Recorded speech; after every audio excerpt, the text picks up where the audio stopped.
Inspector Manju या मालिकेच्या आजच्या भागामध्ये आपल्याला एक जबरदस्त असा ट्विस्ट आता पाहायला मिळणार आहे. मंजूची आता धडाकेबाज कामगिरी सुरू आहे हे तर आपल्याला चांगलंच माहिती आहे आणि त्याच धडाकेबाज मंजूने आता जबरदस्त प्लॅन करून मानिनीची मेमरी माघारी आणलेली आपल्याला पाहायला मिळते आहे आणि त्यामुळे आता मेमरी माघारी आलेली ही मानिनी तात्यासाहेबांना कसा धडा शिकवते ते आपल्याला या भागामध्ये पाहायला मिळणार आहे. सत्या आणि मंजूनं असा नेमका काय प्लॅन केला की ज्यामुळे मानिनीची मेमरी माघारी आलेली आहे ते आपल्याला या भागात पाहायला मिळणार आहे. तर हा व्हिडिओ शेवटपर्यंत नक्की ऐका. आमच्या चॅनलला सबस्क्राईब केलं नसेल तर त्वरित सबस्क्राईब करा. तर आपल्याला माहितीच आहे की आता मंजू धडाकेबाज कामगिरी करत आहे. आता सत्या आणि मंजू घरी आलेले आहेत. सत्या आणि मंजू टेरेसवर निवांत त्यांचा वेळ घालवत असतात. सत्याला आजचा दिवस म्हणजे अगदी सुवर्णमय दिवस आहे असंच वाटत असतं. सत्या मंजूचा हात हातात घेऊन टेरेसवर बसलेला असतो आणि मंजूला म्हणत असतो, खरंच मंजू आजचा दिवस म्हणजे ना अगदी सुवर्ण अक्षरात लिहावा असाच मला वाटतोय. तेव्हा मंजू त्याच्याकडे हसत म्हणते, आजचाच नाही, आता प्रत्येक दिवस आपला सुवर्णमय असणार आहे. मी आता असंच ठरवलं आहे, असंच राहायचं. तुला असं आवडतं ना, मी आता असंच राहणार आहे असं ती त्याला सांगत आहे. त्याला देखील ह्या सगळ्या गोष्टी खूप आवडत आहेत. तिचं ते डॅशिंग वागणं, तिचं ते डॅशिंग बोलणं, कुणापुढंच अजिबात न झुकणं आणि जशास तसं म्हणजेच ठोशाला ठोशानं उत्तर देणं, हे मंजूचं जे काय वागणं आहे यावर सत्या अक्षरशः फिदा झालेला आहे. तेवढ्यातच सत्याला मंजूच्या आईचा फोन आलेला आहे आणि मंजूची आई त्याला सांगते, अहो तुम्ही जेलमध्ये होता हे का सांगितलं नाही? आज सुटल्याची बातमी मी बघितली तेव्हा आम्हाला कळलं की तुम्ही जेलमध्ये आहेत म्हणून. मंजूने देखील आम्हाला काही सांगितलं नाही. सत्या म्हणतो, सोडा ना आता, झालेल्या गोष्टी संपून गेलेल्या आहेत आणि आता मला काही त्रास होणार नाही कारण माझा बॉडीगार्ड आहे ना माझ्याबरोबरच असतो. आता मला कोणच त्रास देऊ शकत नाही असं तो मंजूकडं बघत बघत बोलत असतो. आता त्यानंतर सत्याच्या सासूने म्हणजेच मंजूच्या आईने सत्याला एक गोष्ट सांगितलेली आहे. ते म्हणते, मला जरा तुमच्याशी बोलायचं होतं. तो म्हणतो, बोला की. ते म्हणते, आता खरं तुम्ही टेन्शनमध्ये असाल पण मला वाटतं की ही गोष्ट बोलली पाहिजे. तो म्हणतो, अहो नाही काय, तुम्ही बोला बिनधास्त. ते म्हणते, अहो या मानिनी काकू आहेत ना त्या खूप वेड्यासारखं करतात. त्यांना सारखं वेड्याचे झटके आल्यासारखं होतं. त्यांना मागचं काहीच आठवत नाही आणि त्यासारखं घरातून पळून जाण्याचा प्रयत्न करतात. मला सोडा म्हणतात, खात पीत नाही. त्यांचं काय करावं ते मला कळत नाही. सत्याला पण आता खरं तर मानिनीची चिंता वाटत आहे. इतके दिवस झालं त्याने मानिनीला मंजूच्या घरी ठेवलेलं होतं. त्याला अपेक्षित होतं की आता मानिनी हळूहळू बरी होईल. पण तिच्यात 1% देखील बदल झालेला नाही. या गोष्टीमुळं खरं तर सत्याला थोडंसं टेन्शन आलंच असतं. मंजूला कळतं की सत्या काहीतरी टेन्शनमध्ये आहे.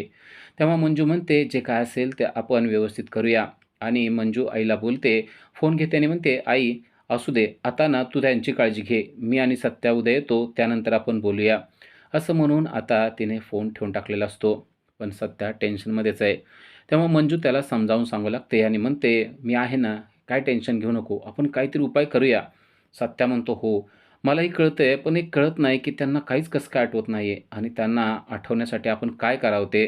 कारण जर का त्यांना काहीच आठवलं नाही, तर मग कोर्टामध्ये त्यांचा काही उपयोग होणार नाही.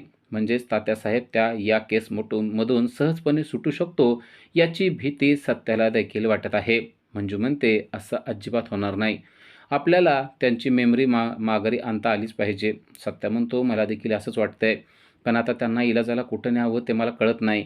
त्यांच्यावर बारीक नजर ठेवून तात्यासाहेब असणार आहे. कुठं जरी नेलं तरी त्यांच्या जीवाला धोका होणार आहे. मला कळत नाही की काय करावं ते. मंजू म्हणते, सत्या तुला तर तो दिवस सगळा नीटपणे आठवत असेल ना? सत्या म्हणतो, हो, मला सगळं आठवतंय. मग त्यावर मंजू म्हणते, झालं तर. आता मी तुला सांगते ना त्याप्रमाणे आपण प्लॅन करू. आणि आता मंजूने सत्याला एक जबरदस्त प्लॅन सांगितलेला आहे. प्लॅन ऐकल्याबरोबर सत्याच्या चेहऱ्यावर स्मितहास्य आले. सत्या म्हणतो, पण तुला असं वाटतंय का हे सगळं होऊ शकतं? मंजू म्हणते, मला नाही माहिती काय होईल ते, पण प्रयत्न करून बघायला काय हरकत आहे. कारण आत्ता तर आपण त्यांना कुठेही हॉस्पिटलला वगैरे नेऊ शकत नाही. समजा या गोष्टीनं त्यांची मेमरी माघारी आली तर चांगलीच गोष्ट आहे की, असं ती सत्याला म्हणते. सत्याला मंजूची गोष्ट पटलेली आहे. सत्या म्हणतो, ही गोष्ट आपण उद्याच अंमलात आणूया. मंजू म्हणते, अगदी नक्की. आणि सत्याच्या हातावर तिने जोरदार अशी टाळी दिलेली आहे आणि दोघेही एकमेकाकडे बघून हसत आहेत. दुसरा दिवस उगवलेला असतो आणि दुसरा दिवस उगवल्यानंतर पुन्हा एकदा सत्याला सकाळीच मंजूच्या आईचा फोन आलेला असतो आणि त्या सांगत असतात, की सत्यजितराव, अहो अजूनसुद्धा त्या मानिनी ताई आहेत ना, त्या खूप वेड्यासारखं करतायत. त्यांना घरातून बाहेर पडायचं म्हणतायत. मला कळत नाही आहे काय करावं ते. तुम्ही किती वाजता येणार आहेत? तेव्हा सत्या त्यांना सांगतो, त्यांना जायचं आहे ना, तर त्यांना सोडा बाहेर. ती म्हणते, "अहो पण त्या बाहेर कुठेही निघून जातील." तो म्हणतो, "काही काळजी करू नका. मी आणि मंजू तिकडंच येत आहोत." असं म्हणून सत्या आणि मंजू आता घरातून बाहेर पडलेले असतात. सत्यानं फोर व्हीलर घेतलेली असते आणि मंजू त्याच्याजवळ बसलेली असते आणि ते दोघेही आता मंजूच्या माहेरी चाललेले असतात.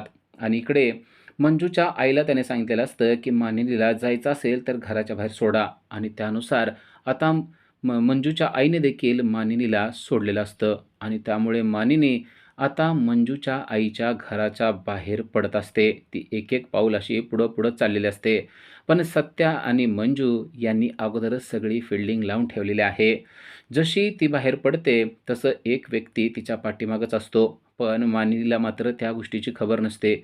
मानिनी चालत, चालत, चालत जात असते आणि आता ऊन पडू लागलेलं असतं. ती अक्षरशः कंटाळून थकून गेलेली असते. तो व्यक्ती तिच्या पाठीमागच असतो आणि जेव्हा ती चालून एकदम थकून जाते, झाडाखाली बसते, तेव्हा तो व्यक्ती तिच्या जवळ येतो आणि म्हणतो, "हो ताई, काय झालं? तुम्ही कंटाळलाय का? तुम्हाला पाणी प्यायचंय का?" असं म्हणून त्या व्यक्तीने तिला पाणी दिलेलं असतं. ती व्यक्ती म्हणजे दुसरी-तिसरी कोणी नसून तो जयड्या असतो आणि जयड्यानेच मानिनीला पाणी दिलेलं असतं. तेव्हा मानिनी म्हणते, "हो, थोडं पाणी द्या हो," असं म्हणून तिने त्याच्याकडून पाणी घेतलेलं असतं. सत्या आणि मंजू हे थोडेसे लांब फोर व्हीलरमध्येच बसलेले असतात आणि सगळं काही प्लॅनप्रमाणे सुरू असतं. तेव्हा जयड्या त्यांना म्हणतो, "तुम्ही खूपच कंटाळलेले दिसतायत हो. तुम्हाला भूक वगैरे लागली आहे का?" आता मानिनीला खरं तर भूक लागलेली असते. मानिनी म्हणते, "होय, मला भूक लागली हो." तेव्हा जयड्या म्हणतो, "ठीक आहे. अहो मग इथून थोडंसं चालत गेलं ना, की आमचं घर आहे. चला आमच्या घरी, मी तुम्हाला जेवायला देतो."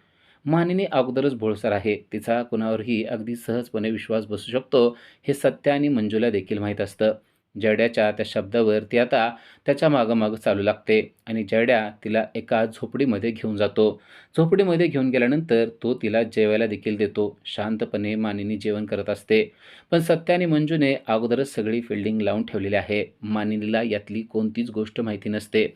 मानिनी पोट भरून जेवते आणि जयड्याला आशीर्वाद देखील देते. म्हणते, "खरंच लेकरा, तू ना मला पोटभर जीव घातलंस. देव तुझं कल्याण करो." असं म्हणून ती आता बाहेर पडत असते आणि जयड्या त्यांना म्हणतो, "तुम्ही बाहेर थांबा, मी आलोच." असं म्हणतो आणि आता त्या झोपडीमध्ये जयड्यानं सगळीकडं पेट्रोल टाकलेलं असतं आणि पेट्रोल टाकून त्याने हळूच काडी ओढून ती झोपडी पेटवून दिलेली असते. मानिनी बाहेर पडलेली असते आणि जयड्या मात्र आतमध्ये असतो आणि आता हळू आग लागायला लागलेली असते आणि जयड्या आतून जोरजोरात ओरडायला सुरुवात करतो.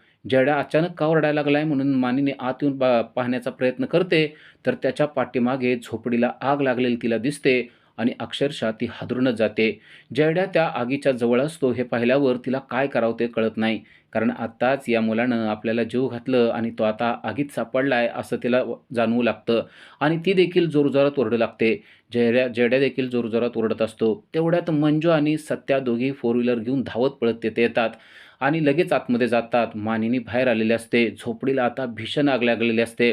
सत्या पटकन आतमध्ये जातो आणि जयड्याला घेऊन बाहेर येतो. पण मानिनीला जेव्हा ती भीषण आग बघते, तेव्हा तिला आता हळू जुन्या गोष्टी आठवू लागलेल्या आहेत. ती भीषण आग आणि त्या दिवशीचा तो दिवस तिला आठवतोय, की कशाप्रकारे तात्यासाहेबांनी घराला आग लावलेली होती आणि त्या आगीमध्ये त्याने आपल्याला लोटलेलं होतं आणि ते सगळं सत्यावर कसं ढकललेलं होतं. यातल्या काही गोष्टी तिला आठवू लागलेल्या असतात. त्या अक्षरशः डोक्यावर हात ठेवून ते सगळं तिला पुन्हा आठवतंय. त्यामुळे त्रास होत असतो आणि ते सगळं आठवून ते अक्षरशः चक्रून पडल्यासारखी होत असते. तिचे डोळे झाकायला लागलेले असतात. सत्या आणि मंजू याचं तिच्याकडं बारकाईने लक्ष असतं आणि ती जोरात तात्यासाहेब असं म्हणून ओरडते आणि ती आता बेशुद्ध पडलेली आहे.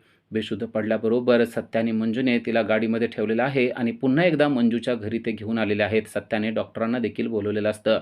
डॉक्टर आलेले असतात आणि तिला तपासत असतात. डॉक्टर म्हणतात, "यांचा बीपी अतिशय कमी झालेला आहे." आणि त्यानंतर डॉक्टरांनी तिला एक इंजेक्शन देखील दिलेलं असतं. अजूनही मानिनी शुद्धीवर आलेली नसते. आता सर्वांनाच वाटत असतं, की काय झालं असेल? मंजू मात्र कॉन्फिडंट असते. सत्या म्हणतो, "आपण केलेला प्लॅन चुकला तर नाही ना? त्यांच्या मनाला ही गोष्ट जोरात लागली नसेल ना? यातून वेगळं काही घडणार नाही ना?" असं तो मंजूला म्हणत असतो. मंजू म्हणते, विश्वास ठेवा, काही होणार नाही आहे आणि त्यांना नक्कीच गोष्टी आठवलेल्या आहेत म्हणून त्या तात्यासाहेब असं ओरडलेले आहेत. त्या जेव्हा शुद्धीवर येतील निश्चित त्यांची मेमरी माघारी आलेली असेल असं ती सत्याला बोलत असते. आणि तेवढ्यात हळूहळू मानिनीने डोळे उघडायला सुरुवात केलेली असते.